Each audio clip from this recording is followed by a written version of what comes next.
Bom dia, meus irmãos. Recebi ordens de botar o púlpito no centro, por isso. Bom, meus irmãos, tenho boas e más notícias. Vamos começar com as más notícias. O pastor Rogério está de férias. É boa? É para ele, é. Pastor Rogério está de férias, então vocês estão presos comigo hoje. Completamos as más notícias. Vamos para as boas notícias, então, agora. As boas notícias é que, graças ao Pai, a palavra é dele e não minha. E a ação é do Espírito Santo e não minha. Então, estamos tranquilos aqui, né? Graças a Deus, a gente pode confiar que a palavra será a dele. Que bom. Bom, irmãos, e visto que vocês estão presos comigo hoje, acho que nada mais justo do que a gente começar com uma palavra de oração pedindo misericórdia do Senhor. Vamos fazer isso? Feche seu olho aí. Vamos orar. Pai amado, obrigado, Senhor, pelos louvores que nós entoamos a Ti, Senhor. É interessante, Pai, entender que quando a gente louva o Senhor, nós saímos diferentes. Não é apenas o nosso louvor que sobe, mas é um louvor que toca o nosso coração mesmo. E a gente pode ser transformado por isso. Deus, obrigado. Nós pedimos que nessa manhã, Senhor, a Tua palavra fale ao nosso coração e que seja somente ela, Senhor, a transformar o nosso coração, a mudar a nossa mente, a fazer a gente ter uma vida diferente diante do Senhor, para que o Teu nome seja glorificado. É o que nós pedimos no nome de Jesus. Amém. Irmãos, eu vou começar falando do livro em que nós vamos ler, porque você vai precisar de um tempo para encontrar.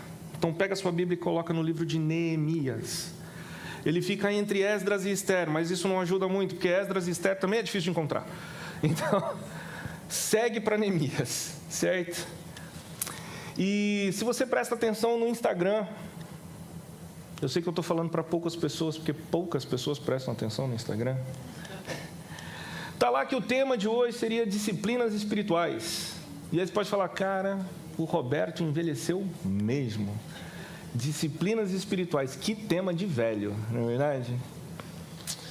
Mas, querido, é o tema, realmente, faz parte.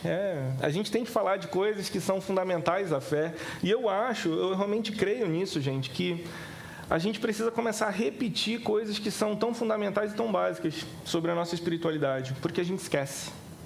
E quando a gente esquece, a gente falha. E quando a gente falha, a gente está em pecado diante do Senhor. Então, a gente precisa voltar e lembrar dessas pequenas coisas que fazem toda a diferença. E veja, se o tema é disciplinas espirituais, eu estou falando para pessoas espirituais. Veja, eu não estou falando com pessoas que não creem no Senhor. Hoje não, tá? Hoje a gente está falando com gente de casa. Gente que é nosso irmão da família de Cristo. Certo? Então é para a igreja. E veja, a gente terminou Colossenses, ainda faltam umas cartas de Paulo enquanto ele estava na prisão, mas hoje nós vamos fazer uma pausa. Por quê? Porque o pastor está de férias. É isso, certo? Então, beleza. E por que eu cheguei nesse tema de disciplinas espirituais, gente? Por uma preocupação que tem passado pela minha cabeça. E é interessante como as coisas acontecem. Eu não conversei nada com a Élida. Élida, conversei com você não, né? Deveria até, mas desculpa, minha irmã. A gente deveria conversar mais. Mas não conversei com ela. E a preocupação é a seguinte, gente. Vocês pararam para perceber que a gente está vivendo a era da terceirização? Pensa comigo aí. A gente terceiriza tudo. Vou dar um exemplo simples para vocês. Pega uma criança de 5, 7 anos, 8 anos, que tem acesso a um celular ou a um tablet. Ela prefere assistir uma criança andando de bicicleta do que andar de bicicleta. Ela prefere ver um gamer jogando Minecraft do que ela jogar Minecraft. Mas, irmãos, isso não é só da criança. A gente tem um monte de adulto que prefere ver o cara bom do trade no mercado de ações fazendo os trades dele do que você pegar o seu dinheiro, botar lá e fazer o seu trade. E hoje em dia a gente terceirizou até a espiritualidade.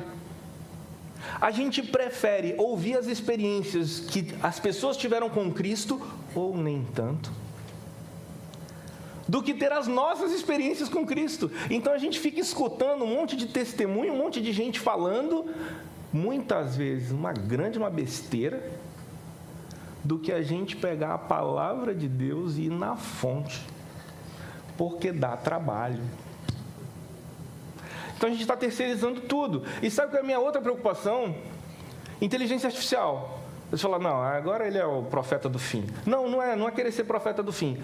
Se a gente já terceiriza, imagina tendo alguém que resolve para a gente.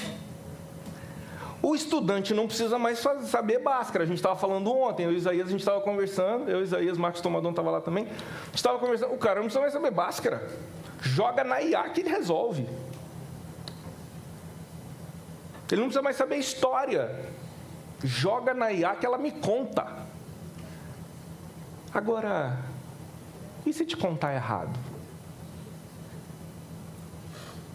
As disciplinas espirituais, elas servem para que a gente não seja engalobado por artimanhas e falácias que vão surgindo com o tempo. Isso não é novo, irmãos. Isso vem desde lá de sabe Deus quando. Deixa eu te perguntar uma coisa. Na hora que você estiver morrendo, você quer um médico que estudou tudo pela IA ou alguém que efetivamente pegou num cara diferente de você que estava morrendo e tirou ele do inferno? Eu espero que você queira alguém que treinou efetivamente, porque o destino vai ser bem diferente de uma mão para outra. Achou Neemias? Deu tempo, não deu? Certo, gente. Só que antes da gente ler Neemias, agora você já está lá, você vai abrir Neemias 8, tá bom? Aí você fala assim, cara, mas espera aí, bicho, vai falar de disciplinas espirituais em Neemias. Qual é o teu problema? Tem as cartas de Paulo, tem tanta coisa boa para falar sobre disciplina espiritual. Você vai para Neemias. É, exatamente por isso, porque aí já funciona como uma disciplina espiritual de procurar o texto, né? Você já passou aí uma meia horinha procurando o texto. E a gente vai ver que, às vezes, alguns textos que aparentemente servem para outra coisa, eles realmente inspiram a gente espiritualmente. Veja, Neemias é um tratado sobre administração. Você sabia disso? Você é administrador? Se você não é, saiba que você é, porque pelo menos a sua casa você tem que administrar, certo? E Neemias é um tratado de administração. Ele fala sobre gestão de pessoal, ele fala sobre gestão de recursos e ele fala sobre gestão de conflitos. Isso aqui é um MBA que você paga para a FGV, mas está aqui e você não lê, porque se lesse, estava tudo resolvido, você já sabia como é que você ia organizar. Claro que você não ia saber as formulinhas que usa, aqui não ensina Excel, ok? Mas é um MBA em administração. Mas espera aí, um MBA em administração, o que é que isso vai falar sobre disciplina espiritual? A gente vai ver hoje. Mas antes da gente chegar em Neemias, eu preciso colocar todo mundo no mesmo padrão, preciso nivelar todo mundo, porque tem gente que chegou agora, tem gente que já está há muito tempo, mas parece que chegou agora, tem gente que já está há muito tempo e realmente chegou há muito tempo, então a gente precisa meio que colocar todo mundo. Se eu perguntasse aqui hoje, em que época Neemias viveu? Eu acredito que alguns teriam uma noção, certo? Mas que a maioria ia fazer assim, cri, cri, cri. Então, nós vamos colocar todo mundo para que vocês entendam onde está Neemias, certo? Para isso, a gente precisa partir de um ponto comum. Para ficar mais fácil, a gente começa em Adão. Não, mentira. Tem Adão, não vou começar em Adão, mas eu vou começar um pouquinho depois de Adão. Vou começar em Moisés, pronto. Porque aí Moisés meio que todo mundo está sabendo, né? Mais ou menos. Então, começa em Moisés a história. Moisés, ele leva o povo e tira do Egito e vai começando a rodear o deserto. Fica lá rodando, 40 anos. Por ordem do Senhor.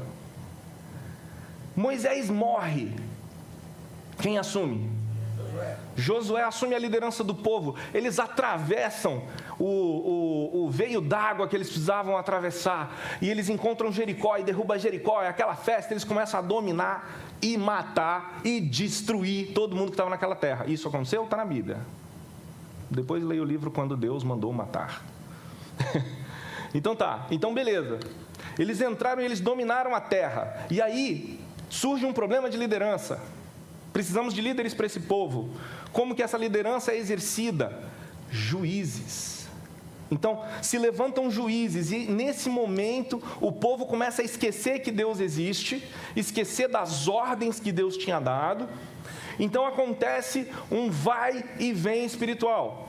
O que acontece? O povo está muito bom, está espiritual, está bonitinho, do jeito que Deus quer, está tudo bem. O povo começa a esquecer, começa a praticar coisas que não deveria praticar, começa a adorar outros deuses. O Senhor manda uma nação que ataca aquele povo, e aquele povo sofre, e aquele povo morre, e aquele povo passa por desgraças. Aí o povo clama. E quando o povo clama, Deus levanta um juiz, e esse juiz vai lá e liberta o povo novamente, coloca no rumo certo. E aí esse juiz morre. E aí todo mundo esquece de novo como deveria viver. E volta aquela sujidade inteira dentro da nação de Israel. E aí eles sofrem, e morrem, e guerreiam. E eles pedem, Senhor, nos livra disso. E aí Deus faz o quê? Na sua misericórdia, Ele levanta outro juiz que vai lá e faz isso. E o povo passa tempão assim. Depois que o povo passa um tempão assim, o povo fala, chega, nós queremos ser igual aos outros. Olha que estranho. Eles têm Deus e eles querem ser igual aos outros. Tudo bem, cada um faz sua escolha. Eu quero ser igual aos outros, eu quero ter um rei. E aí nós começamos o período de reis dentro do governo de Israel, do povo de Deus. E a gente começa com o rei Saul, o bonitão. Porque ele foi escolhido por Deus, sim, mas o povo gostava dele porque ele era alto e bonito e forte. Não porque ele tinha o coração segundo Deus. E a gente começa com Saul. De Saul nós vamos para uma outra pessoa, porque muda a dinastia. Qual é a outra pessoa? Ele é pequeno, ele é ruivo, ele mata gigantes. Ele é Davi, beleza. E aí Davi tem lá sua vida inteira, e o filho dele vai assumir. Mas qual é o filho que vai assumir? Salomão, o sábio. O grande sábio que no final de sua vida fez um monte de besteira. Enfiou os pés pelas mãos. E quando Salomão morre, agora vem até aí estava fácil. E Salomão morre, o que acontece? Opa, os irmãos aqui que estão vindo no dia ali da formação ministerial estão sabendo. O reino se divide. Agora nós temos 2 reis. Nós temos 10 tribos de um lado, 2 tribos do outro. Nós temos o reino do norte, capital, Samaria. Certo? É isso mesmo? Acertei. Capital, Samaria, 10 tribos. Reino do sul, capital, Jerusalém. Reino do sul. E o povo começa a se corromper de novo. O reino do norte é levado pelos assírios. São invadidos, destruídos e levados. E o reino do sul fica lá. Estamos de boa, estamos de boa. Reino do sul era quem? Reino do sul era Judá e Benjamim. E aí o reino do sul acha que está tudo tranquilo, ainda tira onda com o reino do norte. Vocês foram invadidos, vocês são infiéis mesmo. Passa um pouco de tempo, o reino do sul é invadido e levado para a Babilônia. Pronto, agora nós já sabemos onde nós estamos. E passa um tempão na Babilônia como escravo, como servo. E agora nós vamos chegar em Neemias. Porque em 3 levas, o povo começa a voltar para Jerusalém. Ainda como servo babilônico, o primeiro deles é liderado, o primeiro grupo deles é liderado por um cara chamado Zorobabel. Depois você procura. É um nome para o seu filho, se você quiser. Zorobabel pega um remanescente, leva para Jerusalém. A cidade está destruída, mas principalmente o templo está destruído. E Zorobabel começa a reconstrução. Depois de algum tempo, Deus levanta uma outra pessoa, um sacerdote, chamado Esdras, que é o livro que vem antes de Neemias. Levanta Esdras. Esdras leva um grupo para restaurar aquele povo espiritualmente. E inicialmente está difícil restaurar aquele povo espiritualmente. E a terceira leva, daqueles que vão retornar a Jerusalém, depois de estarem presos, é liderada por Neemias. Esse que você vai ler o livro hoje. Neemias era copeiro do rei Artaxerxes. E ele fica triste porque ele escuta que a cidade dos pais dele está destruída. não tem nada, o povo sofre. E ele fala, isso não pode ficar assim. E ele pede autorização do rei para ir para lá. E Neemias foi esperto, é uma maneira de dizer, foi inspirado pelo Espírito do Senhor a não somente pedir para ir, mas pedir recursos para fazer a reconstrução da cidade. E ele chega lá e ele sofre um monte de problemas. 3 caras vão diametralmente contra ele. Há conflitos, há dificuldades. Os pedreiros da obra têm que construir com a pá de pedreiro e com a espada na outra mão. Porque senão os assaltantes vêm. É um problemão. Mas eles conseguem construir os muros da cidade. O que isso é bom? Isso é bom porque o muro era o que dava segurança para a cidade. Então ele consegue restabelecer a segurança da cidade de Jerusalém. E agora nós vamos terminar esse muro. Terminamos o muro. E é onde nós vamos entrar no texto. Entre Moisés e Neemias tem 1000 anos. A gente acabou de resumir 1000 anos de história. Entre Moisés e Neemias tem 1000 anos. E eu gostaria que você guardasse essa informação agora, porque nós vamos usar depois. Entre Moisés e Neemias tem 1000 anos. Tudo bem? Nossa, eu nem olhei para meus bolsos. Vamos em frente. Vamos nessa. Irmãos, nós vamos para o capítulo 8 de Neemias. E nesse capítulo nós vamos falar sobre 2 disciplinas espirituais, nesse e no próximo capítulo. Então, irmãos, a leitura será longa. Pegue sua Bíblia, pegue seu óculos de leitura e vamos nessa. A gente vai começar no capítulo 8 e a gente só vai terminar no 10, para você ter noção. A coisa vai longe hoje. Então, nossa, vai longe. Coitado daquele relógio ali atrás. Nós vamos falar sobre 2 disciplinas espirituais que são disciplinas básicas para qualquer cristão. Primeira disciplina espiritual, irmãos, a leitura da Bíblia. Você sabia que isso é básico? Você sabia que isso é o mínimo? Leitura da Bíblia. Veja, irmãos, se você sabe ler e não lê, você é igual ao analfabeto. Não adiantou nada saber ler. Não é verdade? Você sabe ler, você aprendeu A, B, C, D, tudo mais. Mas você não lê. Era melhor que você não soubesse, dá na mesma. Então a leitura da Bíblia é um dos fundamentos da nossa fé. É uma das disciplinas que nós temos que ter. E nós vamos ver algumas dicas de como isso aqui funciona na prática. Queridos, a Bíblia, ela é capaz de fazer uma coisa que nenhum outro livro faz. Ela é capaz de afligir os confortáveis. E ela é capaz de confortar os aflitos. Então, se você é aflito, você encontra conforto nessa palavra aqui. Agora, se você está muito confortável na sua vida, a Bíblia é capaz de afligir você. Por isso que a gente tem que ler, porque a gente continua precisando ser afligido. Sabia disso? A gente tem que sair do nosso conforto.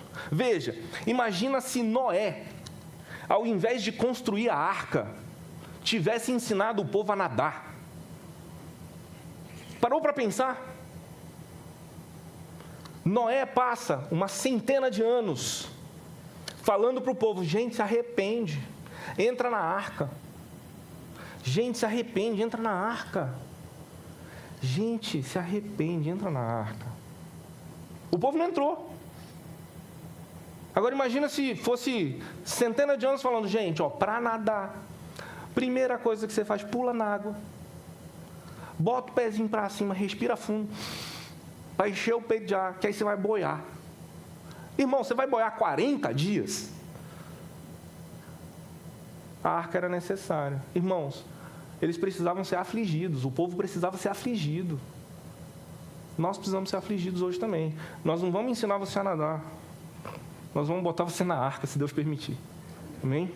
Beleza.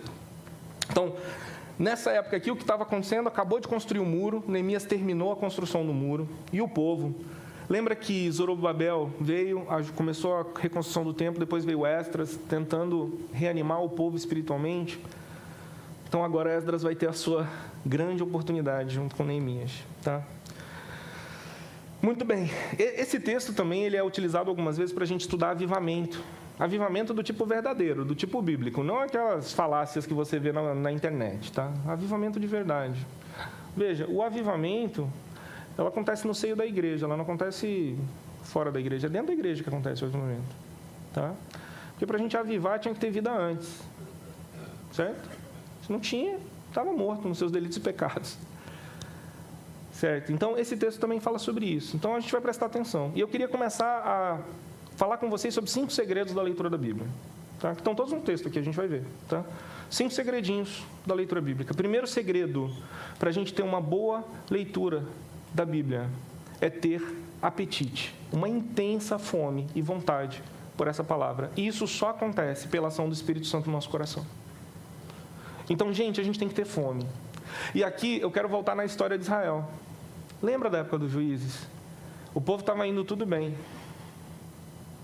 tudo tranquilo, e a fome cessava, e o povo começava a fazer tudo errado, e Deus tinha que vir e dar fome para esse povo.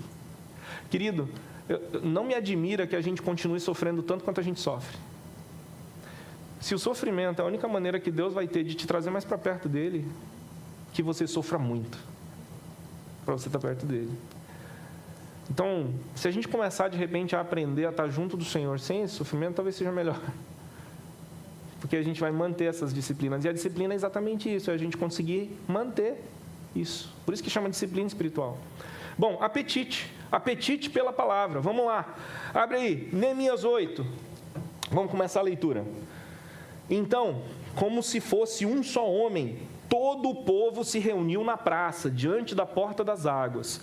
E pediram a Esdras, o escriba, que trouxesse o livro da lei de Moisés, que o Senhor dera a Israel. E assim, no primeiro dia do 7º mês, o sacerdote Esdras trouxe a lei perante a comunidade, que era constituída de homens, de mulheres e de todos os que podiam entender. E a leu em voz alta, de frente para a praça, diante da porta das águas, desde o alvorecer até o meio-dia, na presença dos homens e das mulheres e dos que podiam entender. E todo o povo estava atento à leitura do livro da lei. O escriba Esdras estava em pé sobre um estrado de madeira, que havia sido feito para esse fim. E estavam em pé junto com ele, à sua direita, esses aí, que o nome é bem fácil: Matitias, Sema, Anaías, Urias, Ilquias e Maazéias, e à sua esquerda Pedaías, Misael, Malquias, Rassum, Rasbadana, Zacarias e Mesulão. Ótimos nomes para sua família. Então, desde o lugar mais alto, Esdras abriu o livro e todo o povo conseguia vê-lo. Assim que abriu o livro, todo o povo se pôs de pé. Você percebe a fome que esse povo tinha da palavra? Eles acabaram de construir um muro.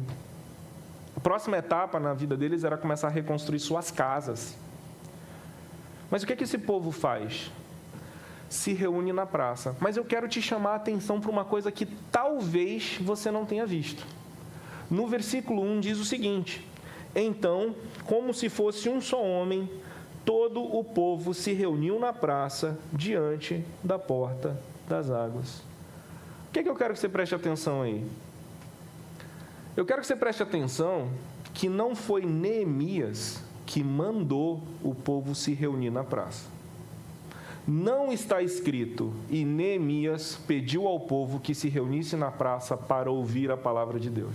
Não está escrito isso. O que está escrito é que o povo terminou aquele muro e resolveu se reunir. Eles tinham fome, eles tinham vontade de ouvir. E eles pediram para Esdras, aquele que tinha vindo antes de Neemias: traz o livro. Veja, gente, eles pediram não a opinião de Esdras. Primeiro, eles vieram sozinhos, eles vieram por vontade própria.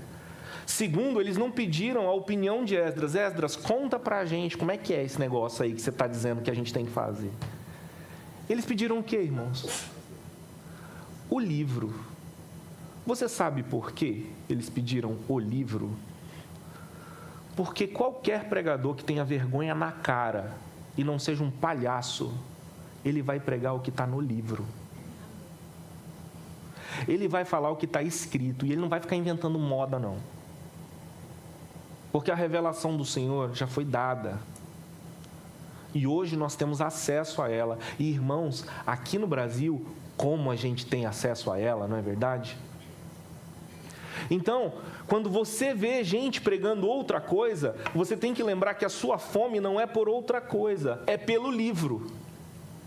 Da mesma forma como esses aqui clamaram para Esdras trazer o livro. Não ficar dando opinião, não quero sua opinião. Eu quero o livro, porque eu quero ir na fonte. Eu não quero a inteligência artificial. Eu quero ver o artigo que foi escrito por conta disso. Traduzindo para a linguagem cientificista. Muito bem.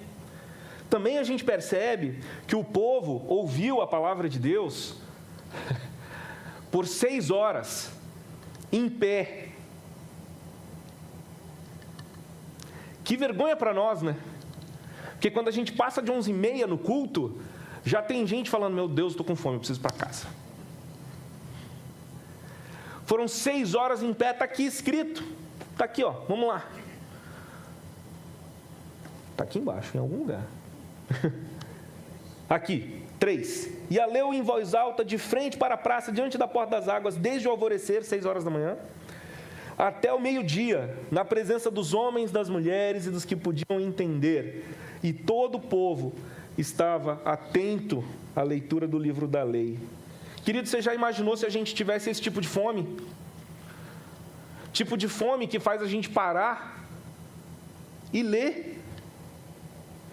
E eu não estou falando daquela parada que você dá na frente da Bíblia que estava previamente aberta na sua casa, no Salmo 91, e lê aqueles 2 primeiros versículos. Eu estou falando de 6 horas de estudo, de ouvir o que Deus quer falar através da sua palavra. E o que Ele já tinha falado há quanto tempo? 1000 anos.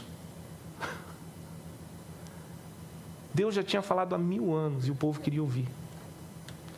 Queridos, nós precisamos ter mais fome. A fome está pouca. Talvez por isso a gente precise sofrer mais, para que a gente tenha mais fome. Existe um segundo segredo para ter a disciplina da leitura da palavra de Deus. É a gente entender quem Deus é e, por isso, ter uma atitude respeitosa a essa palavra. Como a gente tem perdido o respeito pela palavra, não é, meus irmãos? A palavra se tornou algo banal, talvez pelo fato da gente ter tanto acesso a ela. A gente começa a achar que é tudo muito comum. Bom, mas eu quero te mostrar que a gente precisa reconhecer que esse livro não é um livro comum, que as palavras não são palavras comuns e que a pessoa que escreveu essa história inteira não é igual a eu e você. Ele é Deus. Ele é o Todo-Poderoso. Ele é aquele que criou tudo. Então, nós precisamos ter um pouco mais de respeito com a palavra. Lê comigo 6. Olha o que fala lá. Então, Esdras bendisse o Senhor, o grande Deus, e todo o povo levantou as mãos e respondeu, amém, amém. E eles se inclinaram e adoraram o Senhor com o rosto em terra. Meus irmãos, isso aqui é entender que a palavra ela é sagrada e que o nosso Deus é Deus, não é o seu amiguinho. Queridos, aqui nós temos 3 denominações. Vocês viram? 3 denominações? A gente tem os batistas que falam amém, amém. A gente tem os pentecostais, eles levantaram as mãos. E a gente tem uma outra denominação que eu não sei qual é, que se jogou no pó. Estou brincando. Mas, irmãos, percebam a reverência desse povo diante da palavra do Senhor. E a gente sentado no nosso confortável auditório, climatizado, a gente tem dificuldade de respeitar essa palavra. Queridos, a gente precisa entender que esse que Esdras está lendo é o grande Deus. Você viu isso no 6? Então Esdras bendisse o Senhor, o grande Deus. O grande Deus. Você sabe quem é o grande Deus, querido? Vamos lá, vamos para Isaías. Pega aí, Isaías 40. Deixa eu te mostrar quem é o grande Deus.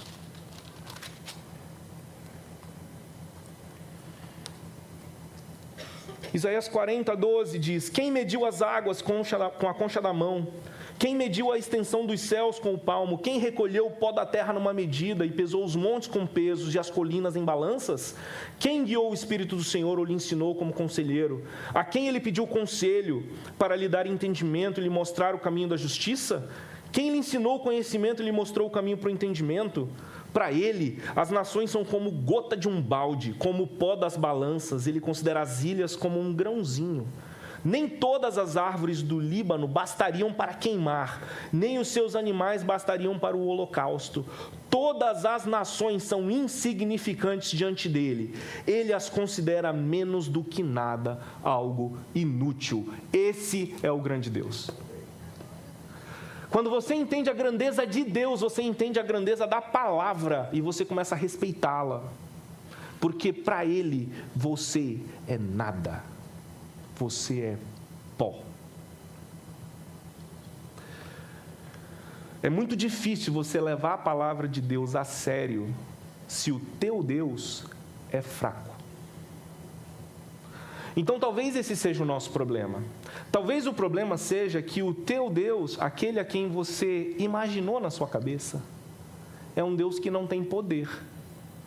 E sabe quais são algumas coisas que fazem com que eu comece a pensar que talvez isso seja verdade?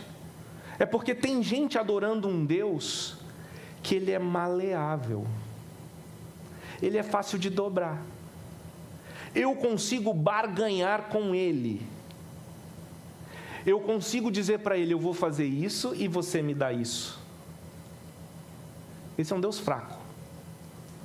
Ele é um Deus sem caráter, perceba.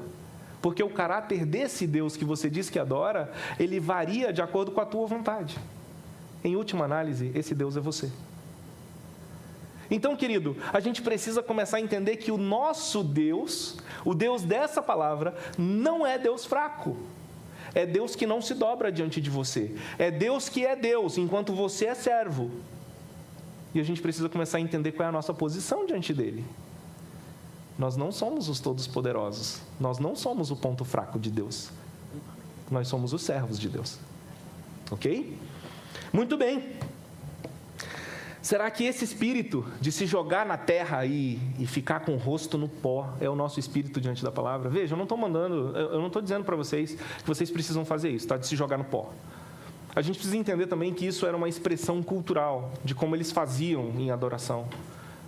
Mas eu quero saber, o seu coração está no pó? Para que você ouça a palavra de Deus? O dele estava. O terceiro ingrediente para que a gente possa ter uma leitura da Bíblia mais enfática, mais correta, mais intensa, é que depois que a gente lê o que está escrito, a gente precisa ter uma aplicação incondicional do que está escrito. Incondicional. Fala, nossa, que rígido. É, irmãos, porque ele é Deus, lembra? Isso está no versículo de número 8. A gente precisa começar a aplicar. O 8 diz o seguinte: desse modo, leram no livro, na lei de Deus, esclarecendo o que liam e explicando seu sentido para que todo o povo entendesse a leitura. Esse versículo mostra o seguinte, gente, que não valia a pena apenas ler. Veja, ler é uma coisa, entender é outra, concorda? Professores de português aí, ler uma coisa, entender outra, não é? Por isso que tem uma matéria chamada interpretação de... Exatamente. E perceba que para esse povo não era suficiente ouvir. Eles queriam... Só existe um motivo para você querer entender uma coisa, meu querido, é aplicar. Certo? Então, no versículo 8 ele fala, desse modo leram no livro, na lei de Deus, esclarecendo o que liam, explicando o seu sentido para que todo mundo entendesse. Muito bem. A gente tem que entender também que esse povo aqui que a gente está falando é um povo que está vivendo 1000 anos depois de Moisés e já passou por cativeiro, eles eram escravos. Então, pensa o seguinte, eles são judeus, certo? Mas qual era a cultura deles? Eles já foram aculturados. Então, o entendimento deles era um entendimento babilônio.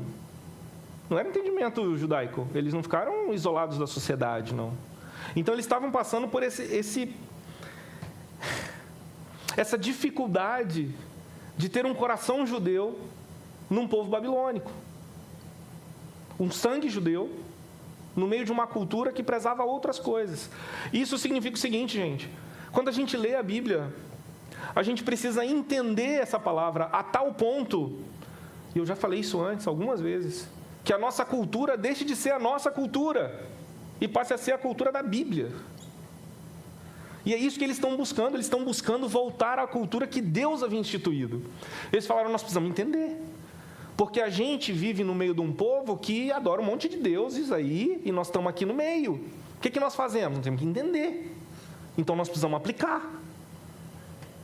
Hoje, gente, a gente tem uma quantidade enorme de gente que vem todos os domingos para a igreja. Alguns não vêm todos, viu, gente? E eu diria que a maioria. Mas sim, vêm para a igreja, certo? Eles vêm, em algum momento eles vêm. E eles ouvem as verdades todos os domingos. Mas essas verdades não fazem nenhuma diferença na vida dessa pessoa. Isso me leva a um desespero espiritual.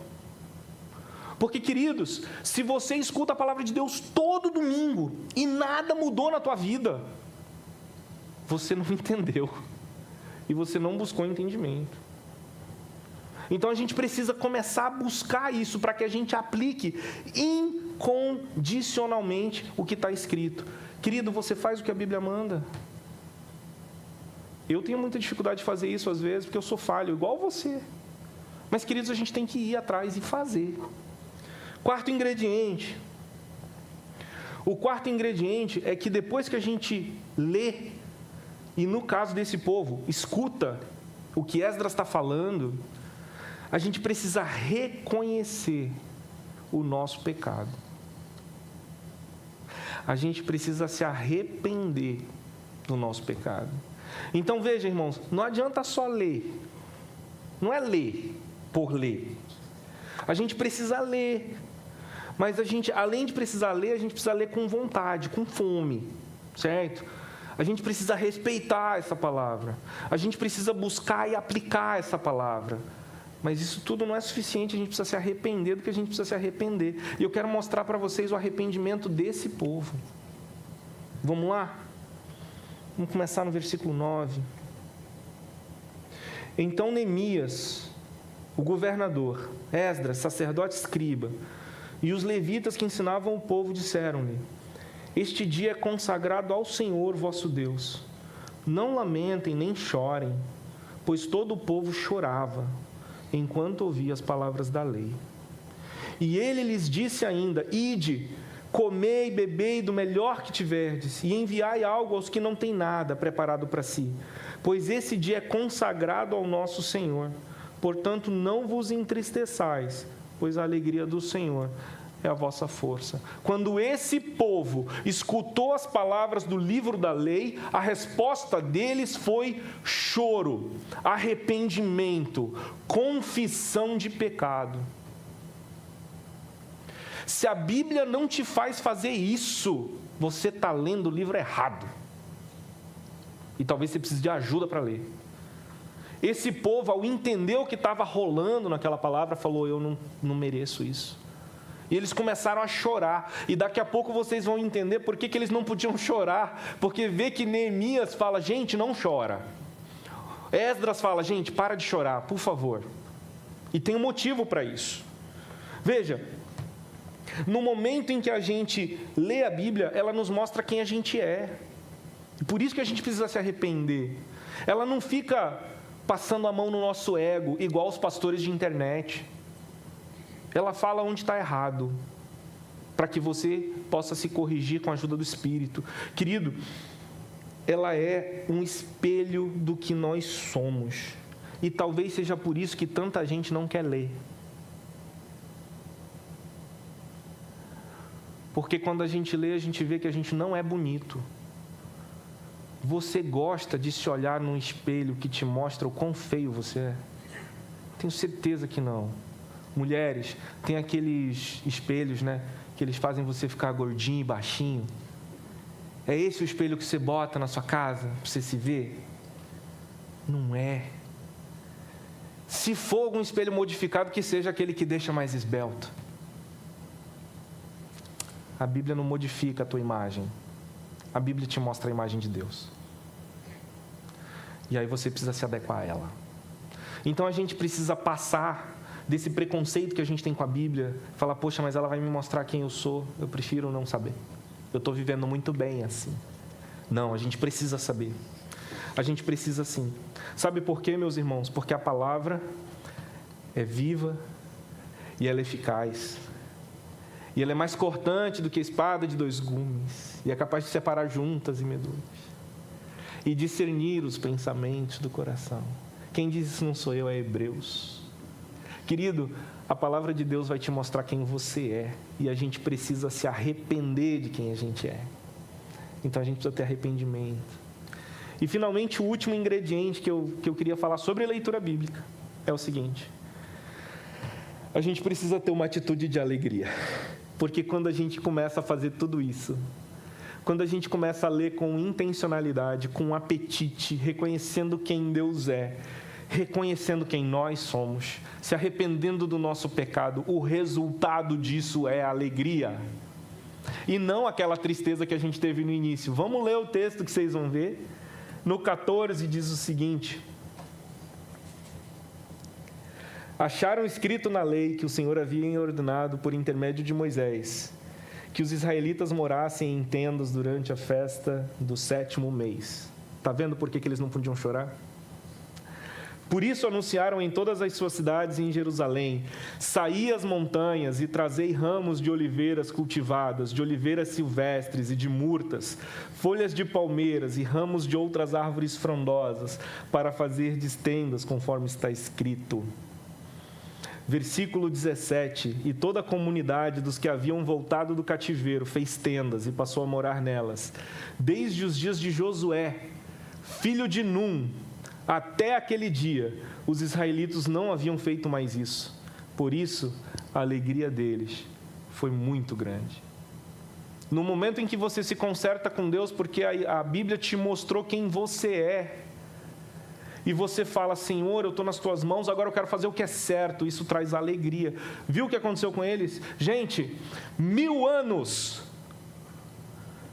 o povo desobedecendo uma ordem direta de Deus de celebrar a festa das cabanas. 1000 anos. E o povo vira e fala, nós vamos fazer direito. Nós vamos celebrar, nós vamos parar de chorar. Porque a gente sabe que a gente estava errado. Mas o caminho agora é outro. Nós vamos obedecer ao nosso Senhor. E isso traz alegria. Porque agora você está certo com Deus. Queridos, quando a gente efetivamente lê a palavra de Deus, aplicando essas coisas no nosso coração, a gente tem algumas coisas que acontecem com a gente. A primeira coisa que acontece é que as nossas desculpas, elas começam a se tornar em confissão de pecado. Então, a gente, em vez de falar, eu errei porque o meu pai me criou assim, eu pequei porque a minha mãe era muito rígida, eu pequei porque Deus me colocou nessa situação de vulnerabilidade social. Isso cessa. Porque na palavra de Deus, você precisa assumir responsabilidade pelos seus atos. Sabe o que acontece? As desculpas se transformam em confissão. E você começa a falar, Senhor, eu pequei. Não é meu pai que pecou, não é minha avó que pecou. Eu pequei. E você confessa ao Senhor e aos seus irmãos aquilo que você tem feito de errado. Então, quando a gente lê a palavra desse jeito, a primeira coisa é que acabaram as desculpas. A partir de agora, eu vou confessar o meu pecado. Eu vou assumir responsabilidade. Segunda coisa que acontece é que o egoísmo, o pensar somente em mim, ele é transformado em serviço. Eu começo a ver que eu sou tão pecador quanto os outros e que eu preciso ajudá-los, então eu vou servi-los. Então eu paro de ser egoísta. A terceira coisa que acontece é que o nosso desleixo com a palavra se transforma em compromisso. Então agora as desculpinhas que eu dava para não ler são o alimento que me fazem ler, porque eu preciso. E a quarta coisa que acontece é que a secularidade, viver na cultura em que nós vivemos, ela é substituída pela devoção a Deus. Isso é leitura bíblica. Isso que os israelitas fizeram naquele tempo de Neemias. Mas eu falei para vocês que eu ia falar sobre 2 disciplinas espirituais. E essa é só a leitura bíblica. E agora nós vamos falar sobre a segunda. E a segunda é a oração. Por que é importante orar, irmãos? Porque depois que você reconheceu tudo isso, você vai ter que falar com Deus. Não tem outro jeito. Você entendeu, você sabe o que é, então você vai ter que falar com Ele. E como é que nós falamos com o nosso Deus? Através da oração, não é verdade? E aqui eu quero fazer uma adenda, porque uma coisa que eu tenho achado interessante, assim, e isso não é uma crítica, por favor, tá? De forma nenhuma. É que a gente esqueceu um pouquinho do que é a oração mesmo, né? E de como que é essa oração. Veja, eu tenho visto muita gente orando a Jesus, ao Espírito Santo. Mas vocês sabiam que na Bíblia a gente ora ao Pai? A Deus Pai. O direcionamento é a Deus Pai. Pai nosso que estás no céu. Lembra disso? Não sei. Talvez vocês não lembrem. Né? Pai nosso que estás no céu. Então, Deus Pai. Aqui no texto que nós vamos ler, que está em Neemias 9, o capítulo seguinte, a oração é ao Pai. Tá? Então, assim, não é uma crítica, porque eu entendo. Deus é triuno, né? Tudo bem. Mas, biblicamente, a oração é a Deus Pai. Muito bem. Então, vamos começar a pensar sobre oração. E a gente vai ver que a oração tem muito a ver com a leitura bíblica. Por quê? Porque alguns ingredientes fundamentais da oração são ingredientes fundamentais da leitura bíblica. Olha só que legal. O primeiro ingrediente essencial... Vou dar um passo atrás, antes de entrar nisso. A gente acabou de ler Esdras, né? Ou melhor, Esdras acabou de ler o livro da lei. Todo o povo chorava, depois eles decidiram que eles iam fazer o que era correto. Certo? E aí inicia-se um avivamento naquele local. E agora esse povo vai ter que falar com Deus. Então é isso que está acontecendo. Estão no contexto aí comigo, né? Todo esse povo vai começar a falar com Deus. E esse contexto ele é tão importante e tão vivo para esse povo, que essa oração não é uma oração individual. É uma oração nacional. Você já imaginou uma oração nacional? Os brasileiros se reunindo e falando, nós vamos orar tudo junto.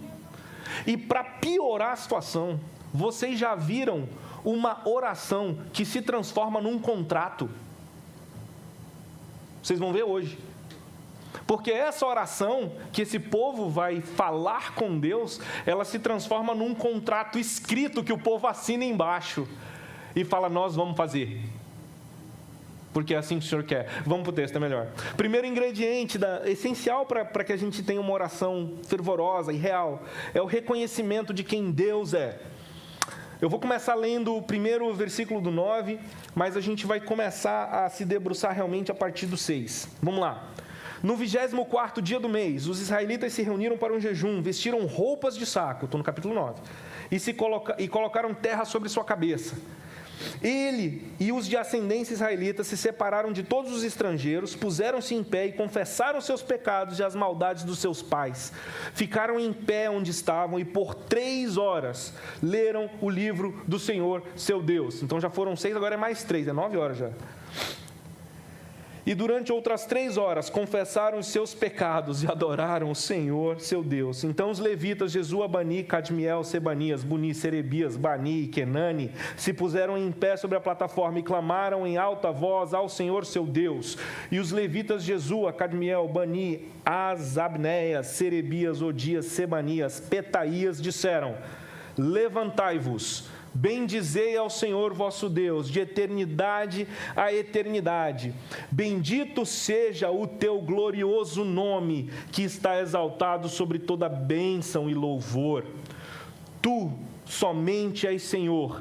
Tu fizeste os céus e o céu dos céus, com todos os seus elementos, a terra e tudo quanto nela existe, os mares e tudo quanto neles há, e tu dá vida a todos os seres, e os exércitos do céu te adoram. Tu és o Senhor, o Deus que escolheu Abraão e tirou de Ur dos Caldeus e mudou o seu nome para Abraão. Esse é Deus. Então a primeira coisa que você precisa fazer quando você vai orar, irmão, é reconhecer quem Deus é.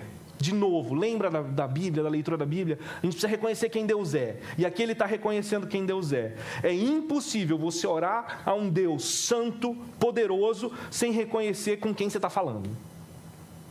Não é WhatsApp, meu irmão, que às vezes vem uma foto que você não consegue entender quem é, porque você só viu na vida real e não com os filtros. Não, você precisa entender com quem você está falando, tá? Nós não somos igual a Ele, nós somos servos, Ele é Senhor. Segundo ingrediente da oração é reconhecer aquilo que Deus já fez. Eu vou parar aqui um segundo. Na sua história, o que Deus fez? Eu falo isso pelo seguinte, irmãos, às vezes a gente começa a orar e a gente derrama perante o Senhor todo o lixo da nossa vida. Tudo que está de errado na nossa vida. E a gente esquece de lembrar o que Ele já fez, para que a gente possa ter perspectiva. E agora o texto é longo, bota o seu óculos de leitura aí, meu irmão. Vamos lá. A partir do 7, nós vamos lá para frente. Tu és o Senhor, o Deus que escolheu Abraão e tirou de Ur dos Caldeus e mudou o seu nome para Abraão. Começamos falando da história. Viste que o coração dele era fiel a ti, fizeste com ele uma aliança, pela qual darias aos descendentes dele a terra dos cananeus, dos heteus, dos amorreus, dos perizeus, dos jebuseus e dos girgazeus. E tu cumpriste a tua promessa, pois és justo. Estou reconhecendo quem Deus é na minha história. Viste também a aflição dos nossos pais no Egito, e ouviste o clamor deles diante do Mar Vermelho. Fizeste sinais e maravilhas contra Faraó e contra todos os seus subordinados, e contra o povo da terra dele, pois sabias com que soberba eles os haviam tratado. Assim adquiriste renome, que permanece até hoje. Dividiste o mar diante deles, de modo que atravessaram a seca e lançaste os seus perseguidores nas profundezas, como uma pedra em águas impetuosas. Além disso, tu os guiaste de dia, com uma coluna de nuvem, e de noite, com uma coluna de fogo, para iluminar o caminho em que deveriam andar. Desceste sobre o monte Sinai, do céu falaste com eles, e lhes deste normas justas, leis verdadeiras, estatutos e mandamentos bons. Fizeste-os reconhecer o teu santo sábado, e lhes deste mandamentos, estatutos e leis, por intermédio do teu servo Moisés. Do céu lhes deste pão quando tiveram fome, e da rocha fizeste brotar água quando tiveram sede, e lhes ordenaste que entrassem e tomassem posse da terra que sob juramento tinhas prometido dar-lhes. Mas os nossos pais se tornaram orgulhosos e obstinados, e não deram ouvidos aos teus mandamentos, recusando-se a te ouvir, e não lembrando das maravilhas que fizeste entre eles. Em vez disso, tornaram-se obstinados, e na sua rebeldia escolheram um líder, a fim de voltarem para a sua escravidão. Tu, porém, és um Deus pronto para perdoar, bondoso, misericordioso, paciente, cheio de amor, e não os abandonaste. Mesmo quando fundiram para si um ídolo em forma de bezerro, e disseram, este é o teu Deus que te tirou do Egito, e quando cometeram grandes blasfêmias, tu não os abandonaste no deserto, por causa da tua grande compaixão. De dia a coluna de nuvem não deixou de guiá-los pelo caminho, e nem a coluna de fogo de noite deixou de iluminar o caminho em que deveriam estar. Eu vou parar por aqui, irmãos, porque aqui é a história do povo de Israel. E nessa oração o povo vai lembrar de todas as coisas que aconteceram.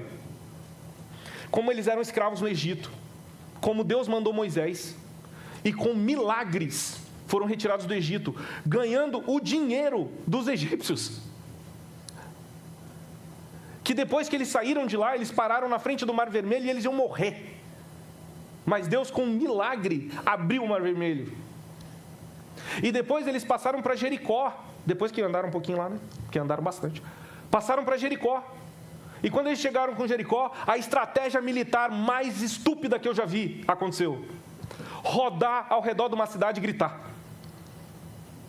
E com milagre, Deus fez Jericó cair. Irmãos, quando a gente ora, a gente tem que lembrar o que Deus já fez na nossa história. Querido, onde você estava? E o que é que Deus fez? Eu tenho certeza que Deus fez alguma coisa. E às vezes é milagre que Ele fez na tua vida. E tu esqueceu disso. E agora tu está reclamando por causa de um boleto.